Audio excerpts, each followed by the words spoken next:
Episode की शुरुआत में हम देखते हैं कि युनहो आरंग से हेयर पिन मांगता है।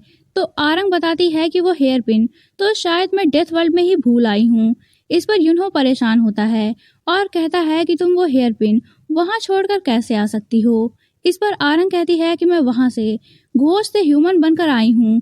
इन सब में मुझे उस हेयर पिन का ख्याल कहाँ से आता, आखिर वो हेयर पिन इतनी इम्पोर्टेंट क्यों है। इस पर युनहो गुस्से से कहता है कि वो हेयर पिन मेरे लिए तुम जैसी घटिया आत्मा से ज़्यादा इम्पोर्टेंट है। तुम क्या जानो कि फीलिंग्स क्या होती है। इस पर आरंग कहती है कि मैं तुमसे बेहतर जानती हूँ कि फीलिंग्स क्या होती है। इस पर युनहो कहता है कि अच्छा, तभी तुम्हारा दिल जुवाल को देखकर जोर जोर से धड़कने लगा था।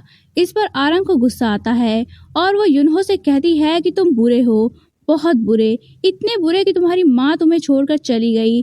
जरूर तुम उनसे भी इसी तरह बदतमीजी से पेश आते रहे होगे।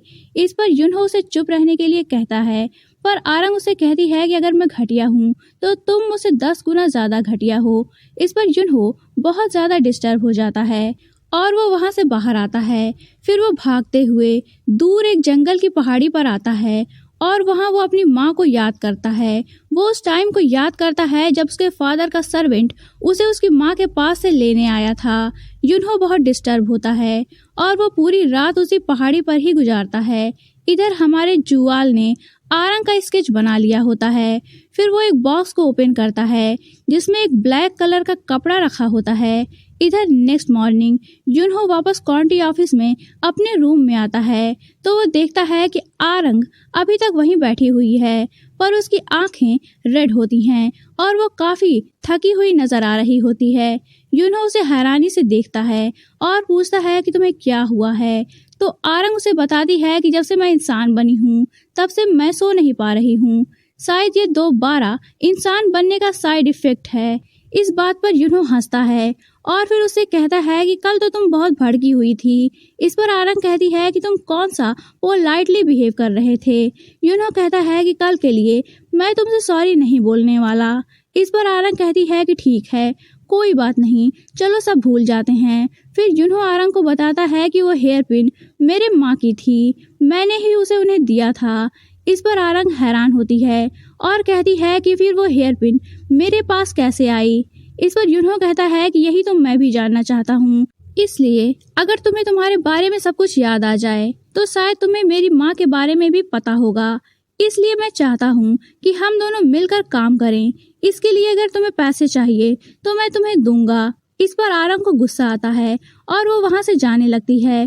फिर वो युनहो से कहती है कि क्या इस वजह से ही तुम इतने दिनों से मेरी हेल्प कर रहे थे। तो युनहो कहता है कि हाँ, इसी वजह से मैं तुम्हारी हेल्प कर रहा था।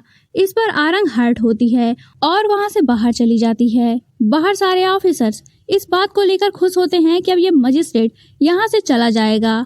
तभी वो वहाँ आरंग को जाते हुए देखते हैं और कहते हैं कि ये लड़की कौन है। फिर वो उसे आवाज़ देकर पूछते हैं कि तुम कौन हो। तो आरंग बताती है कि मेरा नाम आरंग है। ऑफिसर्स पूछते हैं कि तुम यहाँ किसकी इजाज़त से घूम रही हो। तो आरंग कहती है कि मैं यहाँ तुम्हारे मजिस्ट्रेट की इजाज़त से घूम रही हूँ और अपने पैरों से घूम रही हूँ, तो तुम लोगों को इतनी प्रॉब्लम क्यों हो रही है। इतना कहकर वो चली जाती है। उसकी ये बात सुनकर सारे ऑफिसर्स उसे हैरानी से ज़्यादा देखते रह जाते हैं। इधर दोलवे युनहो से वापस घर चलने के लिए कहता है, जिस पर युनहो एग्री नहीं होता। तो दोलवे कहता है कि मास्टर, आपने अचानक अपना फैसला क्यों बदल दिया। क्या इसकी वजह वो लड़की है? क्या आप उसी की वजह से यहाँ से नहीं जा रहे? दोलवे और युनहो के बीच हो रही सारी बातें तीनों ऑफिसर्स छुपकर सुन लेते हैं और युनहो के ना जाने की बात पर वो सारे बहुत परेशान और डिसअपॉइंट हो जाते हैं। फिर युनहो उन सभी को बुलाकर ऑफिशियली बताता है कि मैंने जाने का फैसला बदल दिया है और फिलहाल मैं यहीं रहकर एज ए मजिस्ट्रेट वर्क करना चाहता हूँ और आज से इस काउंटी ऑफिस में एक लेडी भी रहने वाली है जो कि मेरी मार्शल आर्ट सिखाने वाले मास्टर की बेटी है। उसकी ये बात सुनकर दोलवे समेत सारे ऑफिसर्स हैरान होते हैं। फिर युनहो ऑफिसर्स को जाने का ऑर्डर देता है। उनके जाने के बाद दोलवे कहता है कि इसका मतलब है आप पिछले साल मार्शल आर्ट सीखने के बहाने उस लड़की से चक्कर चला रहे थे और मैं आपके लिए परेशान हो रहा था और आप उस लड़की को यहाँ भी लेकर आ गए। दोलवे गुस्से में होता है और वो कहता है कि ठीक है, जो आपको ठीक लगे आप वो करिए। इतना कहकर वो वहां से चला जाता है। इधर ऑफिसर ली बैंग युनहो के रहने की खबर लॉर्ड चॉय को बताते हैं, तो लॉर्ड चॉय उन पर भी अपना गुस्सा निकालते हैं। फिर वो अपने असिस्टेंट से कहते हैं कि पता लगाओ कि ये किम युंग बो का बेटा आखिर यहाँ करने क्या आया है। इधर बैंगुल मार्केट में किसी को बेवकूफ बनाकर पैसे कमाने के लिए निकली होती है। तभी वहां से दोलवे बड़बड़ाते हुए गुजरता है, तो बैंगुल उसकी सारी बातें सुन लेती है। फिर वो दोलवे के पास जाती है, जो कि एक वाइन शॉप पर बैठा वाइन पी रहा होता है। बैंगुल उससे कहती है कि क्या तुम्हारे सबसे अच्छे दोस्त ने एक लड़की के लिए तुम्हें इग्नोर किया है। इस पर दोलवे हैरान होता है और कहता है कि तुम्हें कैसे पता। तो बैंगुल कहती है कि मैं एक समन हूँ, मेरे पास लोगों को देखकर ही उनकी प्रॉब्लम जान लेने की सुपर पावर है। क्या तुम उसका फ्यूचर जानना चाहोगे, पर उसके लिए तुम्हें पे करना होगा।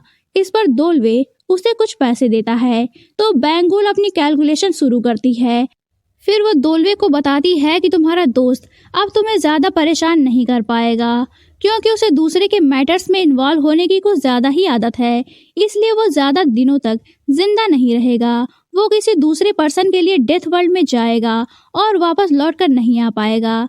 बैंगुल की ये बात सुनकर दोलवे को गुस्सा आता है और वो बैंगुल को गुस्से में पकड़ता हुआ कहता है कि तुम मेरे यंग मास्टर को मारने की बातें कर रही हो। इस पर बैंगुल दोलवे को अपनी बातों में उलझाकर वहां से बचकर भाग निकलती है। इधर आरंग बैठी युनहो की बातों को सोच रही होती है। फिर वो अपने कमरे से बाहर निकलती है, तो वो देखती है कि बाहर युनहो टहल रहा होता है। वो उसे बुलाती है और कहती है कि मैं तुम्हारे साथ मिलकर काम करने के लिए एग्री हूँ। युनहो कहता है कि मैं ये जानता था, इसलिए मैं तुम्हारे लिए गिफ्ट लाया हूँ। फिर वो उसे होली पीच ट्री का फ्रूट देता है। आरंग उसे देखकर पहले तो डर जाती है, पर फिर जब वो उसे पकड़ती है तो उसे कुछ नहीं होता। फिर वो उस फ्रूट को खाती है तो उसे अच्छा फील होता है। फिर वो युनहो से कहती है कि तुम मुझे ये बताओ कि तुम कब से इस तरह के ममाज बॉय हो, तुम हमेशा अपनी माँ के बारे में ही सोचते रहते हो। इस पर युनहो से कुछ कहता उससे पहले आरंग वहां से चली जाती है। इधर जुआल एक सस्पिशियस सी लेडी के पास जाता है, जिसका फेस अभी हम व्यूअर्स को नहीं दिखाया जाता। वो लेडी जुआल से कहती है कि क्या तुम तैयार हो, तो जुआल कहता है कि हाँ। वो लेडी कहती है कि केयरफुल रहना, कोई गलती मत करना। इतना कहकर एक खंजर वो फर्श पर रख देती हैं, जिसे जुआल उठा लेता है।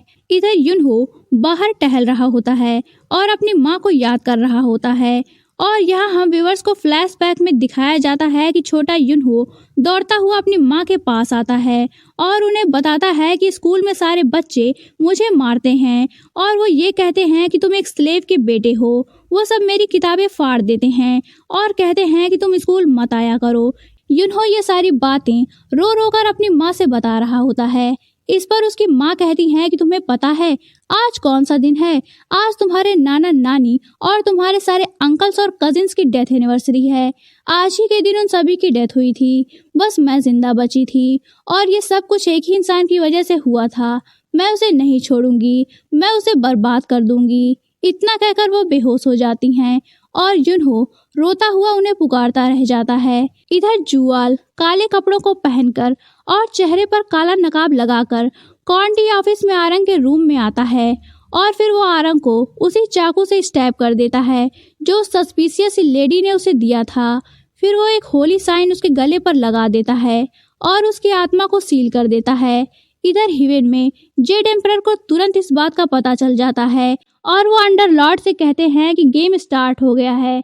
इधर युनहो को आरंग की चीख सुनाई देती है, तो वो दौड़ता हुआ उसके कमरे में जाता है, तो वो देखता है कि वहाँ आरंग नहीं होती, पर उसके बेड पर ब्लड लगा हुआ होता है। ये देखकर युनहो शॉक्ड रह जाता है। यहीं ये पार्ट एंड होता है। तो दोस्तों, अगर आप जानना चाहते हैं कि कहानी में आगे क्या हुआ, तो बने रहिए मेरे साथ। और अगर आपने अभी तक चैनल को सब्सक्राइब नहीं किया है, तो चैनल को सब्सक्राइब करके बेल आइकन पर क्लिक कर लीजिए, ताकि आपको हमारे आने वाली वीडियोस की इंस्टेंट नोटिफिकेशंस मिलती रहे। तो मिलते हैं नेक्स्ट वीडियो में, तब तक के लिए take care and good bye.